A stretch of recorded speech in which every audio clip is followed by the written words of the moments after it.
are you wearing, Buck? Those velour pants or something? Velvet. I'm wearing velvet pants. Yes, I'm wearing velvet pants.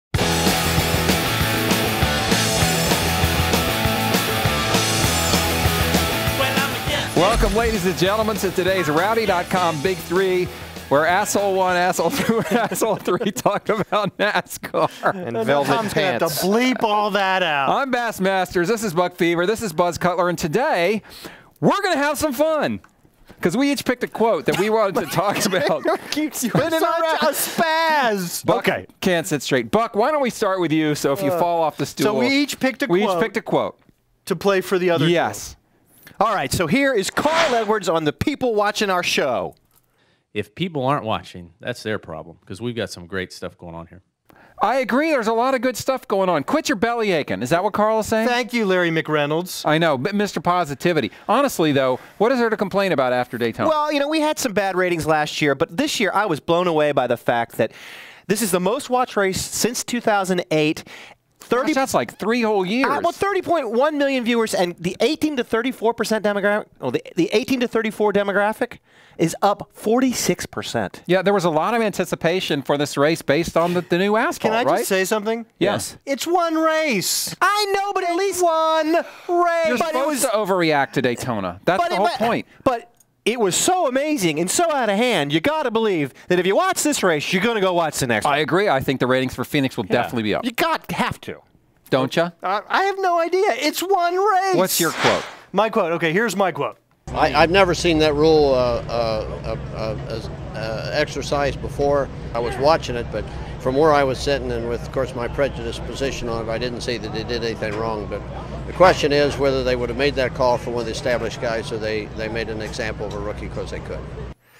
Okay, thank you, Jack Roush. I mean, come on. I get so sick of his incredulity. And what was he talking about? Well, I wonder if they would pull this on one of the more established guys. Just a rookie. You know what? Hold on. David Reagan's been around for 5 years. He's out of his mind. Who? But Jack Roush? Jack Roush, yeah. But you got to realize he must have been hit just right after the race. Because if you do go to the video, you're like, oh, yeah, he did blow it. Well, first of all, I think it was pretty obvious that a penalty was warranted.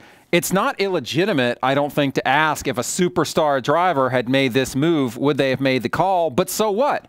You can't tell me it wasn't the right call. It was the right call. And if a superstar driver had made that move and they hadn't called it, it would have been the wrong call, and we'd all be sitting here criticizing them for not having the guts to make a call on Junior or somebody else. They made the right call. I don't see how you can criticize When them. Michael Jordan gets the call, He gets the call. When he gets the block instead of the charge, that is much more up for interpretation than this blatant violation. I think when you saw it, it was like, dang, that was weird.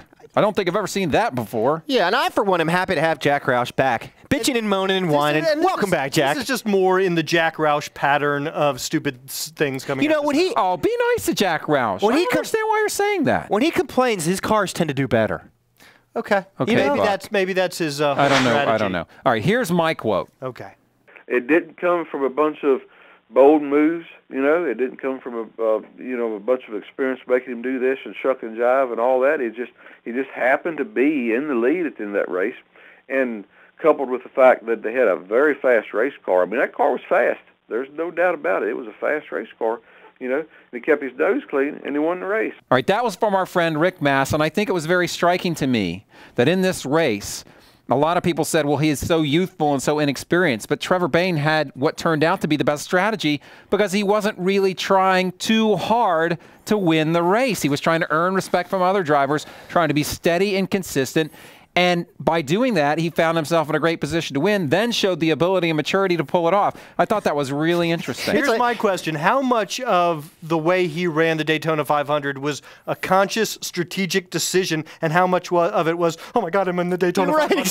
Exactly. He knew, and he's right. Exactly. He knew, and he's right, that he had to earn respect from other drivers. I think he did it in Texas, and I think he definitely did it here. And I remember hearing Denny Hamlin talk about this same issue, saying for a couple years, I really wanted to earn the respect of the veteran guys because I knew that would stand me in good stead. You don't get a lot by shucking and jiving and wrecking people all over the place when you're a young guy. I mean, you can almost hear him saying, I'm not going to win, I'm not going to win, I'm not going to win. Oh, my God, I'm going to win. I mean, I think he would have been perfectly content not to win. He tried not to win. He tried not to win, and it fell ass backwards in his lap. When it fell into his lap, he said, "Thank you very much. You got to take it. Let me cash that check." You got it. You know what's interesting is I was talking to Joey Logano at the Joe Gibbs Racing Media Tour event, and I was asking him about all his confrontations last season, and he said, "Look, I feel like at this point I've done enough to earn the respect of my fellow competitors." So, yes, I think these guys are conscious of when they come into the sport. And they should be conscious of it. That is smart. That is smart. But I wonder now. The Daytona 500. I wonder now. You know, there's a little bit of like sort of how they rub the rookies, that they sort of pick on the pledges. But now that he's won the Daytona 500, is Kevin Harvick going to go rub on him and push on him? Absolutely. Maybe even more so. Even more so, yeah. And remember, he's not technically a rookie. You got to run at least 20 races, I think, to be considered for Rookie of the Year. He doesn't have a yellow stripe on the back of his He's car. a couple short. Yeah. A couple races short. But maybe they'll get sponsorship. Who knows? All right, that has been your Rowdy.com Big Three for today. A quote of the day edition. We did have some fun today. By golly. By golly. Boy, howdy. We'll see you next time. No shucking or jiving here. No, sir. Rowdy.com. Say it like it is. Say what like it is? Rowdy.com.